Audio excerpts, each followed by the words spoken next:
3-4 రోజులకి ఎలక్షన్ ఉంది ఆంధ్రప్రదేశ్లో. అయితే ఈలోపు జరిగేటువంటి పరిణామాలు కూటమి వైపైనా వైసీపీ వైపైనా అన్నీ కూడా ఆసక్తిని కలిగిస్తున్నాయి. ఎందుకంటే ప్రధాన పార్టీలో చేరికలు నడుస్తున్నాయి. అటు నచ్చకపోతే ఇటు నచ్చకపోతే అటు అన్నట్లుగా పార్టీలు మార్చేస్తున్నారు కొందరు నేతలు. ఈ క్రమంలో తెలుగుదేశం పార్టీలో చేరిన మహాసేన రాజేష్ ఎన్డీఏ కూటమికి ఊహించని షాక్ ఇచ్చారు.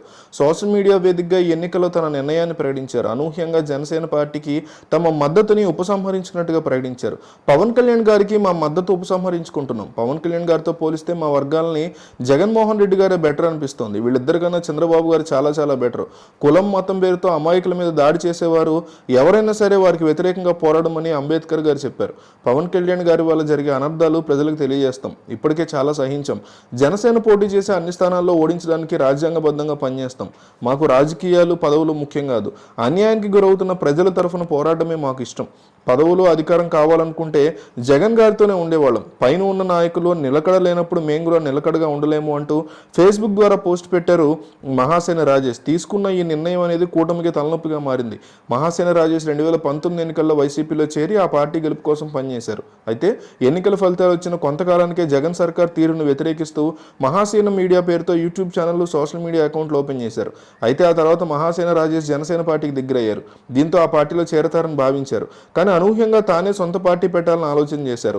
ఇంతలో ఏమైందో మళ్లీ వెనకడుగు వేసి తెలుగుదేశం పార్టీలో చేరారు. రాష్ట్ర వ్యాప్తంగా పర్యటనలు చేశారు. టీడీపీ అధినేత చంద్రబాబు నాయుడు రాజేష్కి డాక్టర్ బిఆర్ అంబేద్కర్ కోనసీమ జిల్లా పి గన్నవరం సీట్ ఇచ్చారు. కానీ రాజేష్కి వ్యతిరేకంగా నిరసనలు జరగడంతో పరిస్థితి మారిపోయింది. రాజేష్ పోటీ నుంచి తప్పుకున్నారు. ఆ సీటు జనసేన పార్టీ కేటాయించారు. అయితే కొన్ని రోజులకి మహాసేన తరఫున రాష్ట్ర వ్యాప్తంగా ఎన్నికల్లో పోటీ చేస్తామని రాజేష్ ప్రకటించారు. మళ్లీ తెలుగుదేశం పార్టీ అధిష్టానం బుజ్జగింపులతో పోటీ నుంచి తప్పుకున్నారు. పార్టీలో కొనసాగుతారని ప్రకటించారు. దీంతో టీడీపీ మహాసేన రాజేష్ని స్టార్ క్యాంపెయినర్గా నియమించింది. రాజేష్కి మొత్తం 37 నియోజకవర్గాల్లో ప్రచారం బాధ్యతలు అప్పచెప్పారు. కానీ ఆయన మాత్రం కొన్ని నియోజకవర్గాల్లో మాత్రమే ప్రచారం చేస్తానని ప్రకటించారు. అయితే అవనగడ్డలో మండలి బుద్ధప్రసాద్ తరఫున ప్రచారం చేయడానికి రాజేష్ వెళ్లారు. అయితే ఆయన వెళ్లేలోపే ప్రచారం ప్రారంభించడంతో అక్కడి నుంచి వెన్నుదిరిగి వచ్చారు. ఆ తర్వాత ప్రచారానికి దూరంగా ఉన్నారు. ఇప్పుడు జనసేన పార్టీకి మద్దతు ఉపసంహరించుకున్నట్టుగా సోషల్ మీడియా వేదికగా ప్రకటించారు. అట్లాగే తెలుగుదేశం పార్టీ కూడా ఆయన సస్పెండ్ చేసిందంటూ గట్టిగా వార్తలు వస్తున్నాయి. ఈ నేపథ్యంలో కొన్ని గంటల్లో ఆయన జగన్మోహన్ రెడ్డి సమక్షంలో వైసీపీ పార్టీలో చేరబోతున్నారంటూ కూడా గట్టి వార్తలు వస్తున్నాయి. సో మహాసేన రాజేష్ను వైసీపీలో తీసుకుంటే బెటరా వద్దా అనేది జగన్మోహన్ రెడ్డి అభిమానులే చెప్పాలి.